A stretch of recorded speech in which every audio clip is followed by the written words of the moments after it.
Hi everyone, welcome back to Healthy with Nicole. In today's video, I'm going to be talking about adding new foods to your diet, how to do that, when to do it, and start to get you eating more than just meat and soup. So if you've been watching me for a while, you know that most of the videos that I'm making are about ulcerative colitis, but this video really applies to anybody with inflammatory bowel, to anybody with poor digestion, to anybody with health problems that are related to your gut health, which is almost everybody. So really what it's about is we need to focus on eating foods that we can digest easily so that we keep our intestines clean.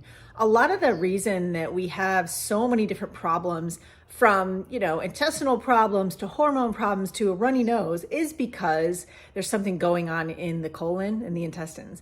And this has been something that's been researched for a long time. Dr. Ray Peat talked about this in how they demonstrated that the people that had something wrong with their colon actually didn't have anything wrong. They had mass in there. So they were constipated and they were having all of these, itchy, runny nose, eyes, and all this stuff, like cold symptoms. And it was more because their intestines were backed up. So there is definitely evidence that intestinal health can reflect out on many different things, your skin, your immune system, and a lot more. Eating things that you can digest to keep your intestines clean is the way to go. But if you have a inflammatory bowel disease, that's really tough to do because you're already on a limited diet. So I just wanted to give you some ideas about what to start with, what to add, and also to share with you a new cookbook that I have that might be helpful in this journey. So if you have a very inflamed gut and you're already experiencing a lot of symptoms, and these symptoms might be, really obvious to your intestines, like blood in the stool, pain in your stomach, diarrhea, constipation, things like that. Then you're going to want to start with a super simple diet of easy to digest animal foods and carbs. And the way that you do that is pretty much eating your ruminant animals, dairy products that have no additives. That's harder than we think it is to find. Eggs, and then fruit juice, strained fruit juice. And again, with no additives, which is hard to find. But that is where we start when you have a really severe state. Then once your symptoms are getting under control and you're at least able to digest some foods, you can start to branch out to more whole fruits instead of just fruit juice. And you could do whole cooked vegetables, really well cooked, and kind of have a little bit more flexibility in your diet. The goal is to eat a variety of foods because a lot of different foods do have different nutrients that are available to them. But we focus on animal proteins because they're the easiest to digest, most nutrient-dense proteins, and on fruits because they have the least irritants of all of your carbohydrate-based foods, especially just having the juice. So, you're removing a lot of fiber and stuff. Fruit also has a lot of other compounds that are very helpful. Salicylic acid, it's aspirin basically, compounds in your fruit, and vitamin C and different things. So it is good to have those in your diet.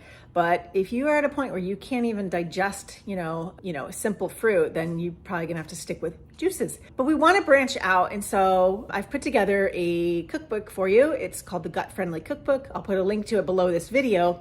And it really starts to incorporate things like whole fruits, fruit salads, and other kind of normal recipes.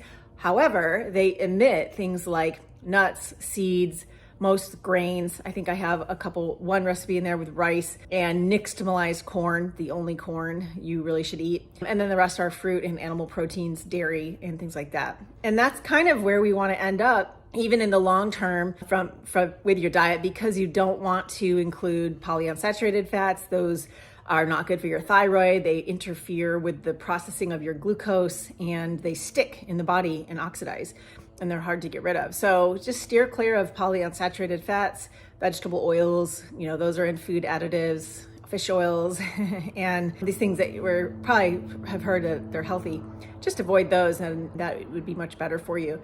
And then, eating foods that you can digest. So not every recipe in this book is going to be easy for you right now. Everybody's different and everyone's at a different level.